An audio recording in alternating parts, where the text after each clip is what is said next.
Lahore high court کا فیصلے کو کالعدم قرار دے دیا گیا ہے اور ہدایت کی ہے الیکشن کمیشن کو کہ آپ آج ہی الیکشن شیڈیول بھی جاری کریں. تو صافی صاحب ساری کنفیوژن اب دور ہو چکی ہیں. الیکشن کمیشن کے رویے کے حوالے سے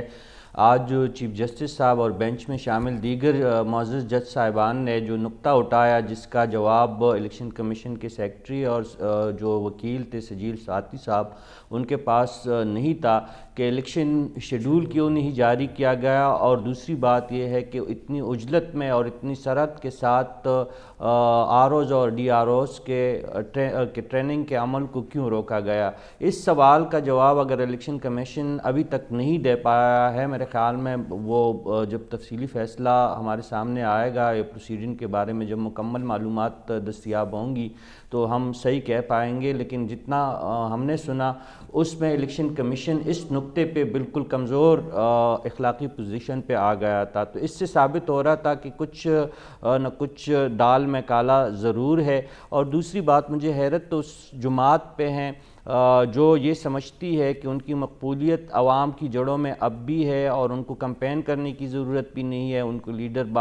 کے لیڈر کے باہر آنے کی بھی ان کو کوئی حاجت نہیں، اور وہ الیکشن میں جھاڑو پھیر دیں گے. تو انہی کا بندہ عمیر خان نیازی صاحب، جن کو ابھی آپ کہہ رہی ہیں کہ ان کو توہین عدالت کا نوٹس بھی جاری کر دیا ہے سپریم کورٹ پاکستان نے، جب وہ سپریم کورٹ جا رہے تھے تو اس وقت یہ بیرسٹر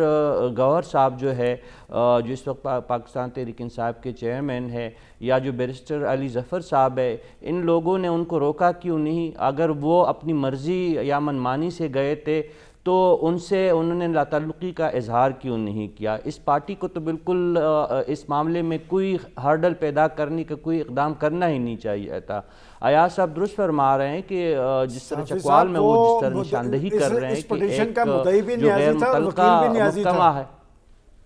عمیر نیازی اس کا پٹیشنر تھا، جو وکیل ایاز ابوذر صاحب نیازی جس تھا. طرح نشاندہی کر رہے ہیں، ٹھیک ہے سر، ایاز صاحب جس طرح نشاندہی کر رہے ہیں کہ چکوال میں ایک صاحب جس کو آر او یا ڈی آر او بنایا ہے وہ غیر متعلقہ ہے، اسی طرح وہ جماعت جن کو کنسرن تھے کہ آر اوز اور ڈی آر اوز کی تعیناتی میں جو ہے وہ سیاسی وابستگیوں کا لحاظ رکھا گیا ہے، تو وہ بتاتے کہ یہ 1,500 جو بندہ تعینات ہوا ہے یہ سارا کا سارا تو بددیانت نہیں ہو سکتا، یہ سارا کا سارا جو ہے وہ سیاسی دباؤ کے نتیجے میں تو وہ تعینات نہیں ہو سکتے. اور اس بات میں وزن اس لیے ہے یہ ایاز صاحب جو کہہ رہے ہیں کہ یہ آج سجیل ساتھی صاحب نے، مجھے تو حیرت ہے کہ اتنے بڑے فورم پہ انہوں نے کس طرح کہہ دیا کہ پی ڈی ایم حکومت کے جانے کے بعد تمام ڈپٹی کمشنر اور اسسٹنٹ کمشنر اور ضلعی انتظامیہ کو تبدیل کر دیا گیا ہے اور ریشفل کیا گیا ہے. یہ اسلام آباد جہاں پہ وہ بات کر رہے تھے، یہاں پہ عرفان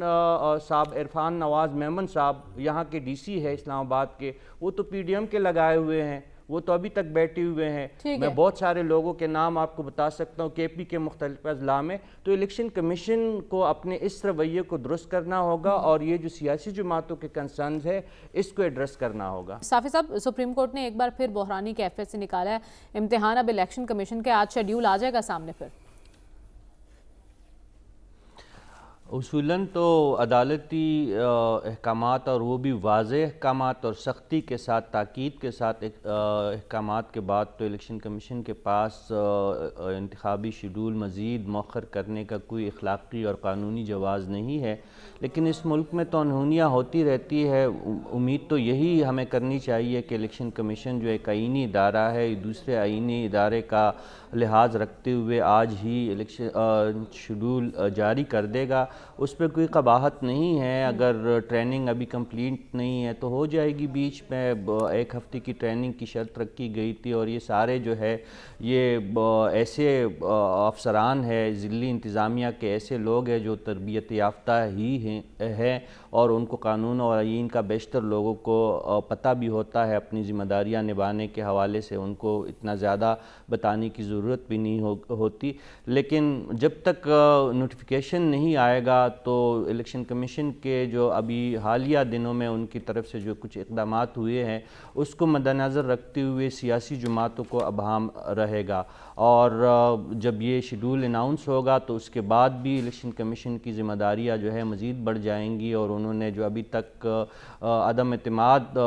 بعض حلقوں کی طرف سے ان پہ ہو رہا ہے، تو اس اعتماد کی بحالی کے لیے بہت زیادہ کوشش کرنی ہوگی چیف الیکشن کمشنر صاحب کو بھی اور ان کی ٹیم کو اس حوالے سے زیادہ کام کرنا ہوگا۔ اور دوسری بات یہ ہے کہ اس کے بعد جب انتخابی مہم شروع ہوگی تو اس میں بھی بہت زیادہ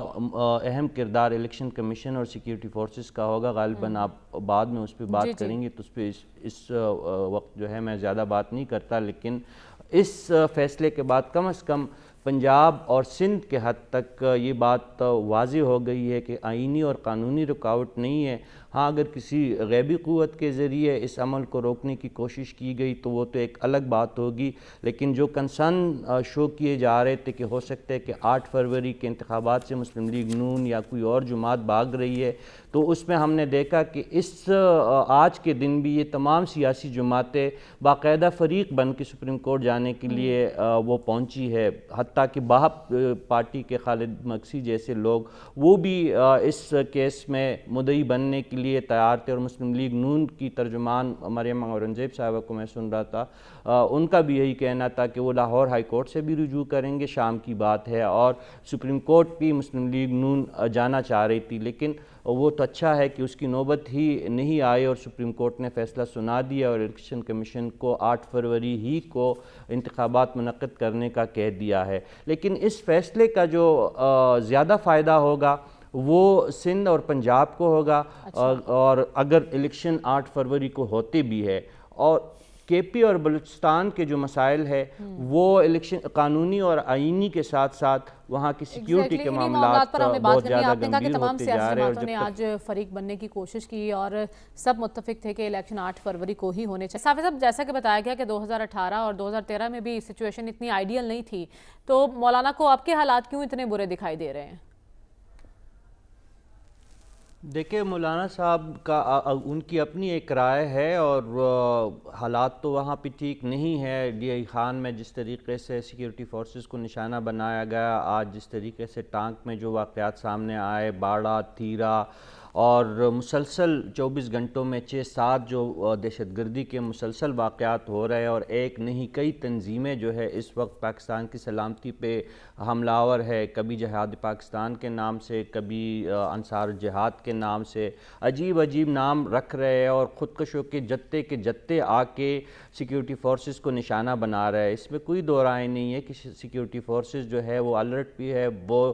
جانوں کا نذرانہ بھی پیش کر رہے ہیں، لیکن ایسے میں اس وقت جو باقی ملک میں تو سیاسی جماعتیں واویلا کر رہی ہے کہ ان کو سیاسی ماحول یا ہموار سیاسی میدان فراہم نہیں کیا جا رہا، لیکن خیبر پختونخوا بلوچستان کے کچھ علاقوں میں وہاں کے عوام اور ووٹر کے لیے ہموار سیاسی میدان نہیں ہے، وہ گھروں سے نہیں نکل پاتے۔ آپ سنگینی کو اس وقت وہاں پہ اگر جا کے گراؤنڈ پہ دیکھیں گی مریم، تو آپ کو اندازہ ہوگا کہ کس قدر